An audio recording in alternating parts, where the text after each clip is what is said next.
రొచ్డాల్ grooming gang case అంటారు. ఈ 13 ఏళ్ల ఆడపిల్లల్ని, 14 ఏళ్ల ఆడపిల్లల్ని అబ్బాయి ప్రేమిస్తాడు.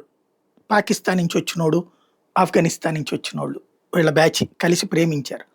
అది ప్రేమించినటువంటోళ్ళు ఏ వయసు ఉన్నటువంటోళ్ళు అంటే 25-40 ఏళ్ల వయసు ఉన్నోళ్ళు.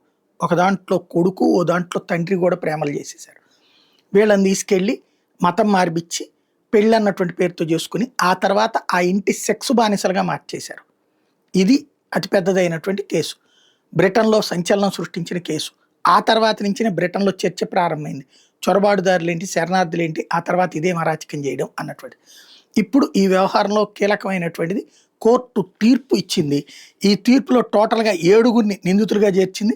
అందులో తండ్రి ఉన్నాడు, కొడుకులు ఉన్నారు, భార్య ఉన్నది. వీళ్ళందరూ కూడా కలిపి లెక్కేసి 174 ఏళ్ల జైలు శిక్ష విధించడం అన్నటువంటిది సంచలనం సృష్టించింది. ఇద్దరు 15 ఏళ్ళు కూడా దాటని ఆడపిల్లల్ని సెక్స్ బానిసలుగా మార్చినటువంటి కేసు నేపథ్యంలో ఇది సంచలనం సృష్టిస్తోంది.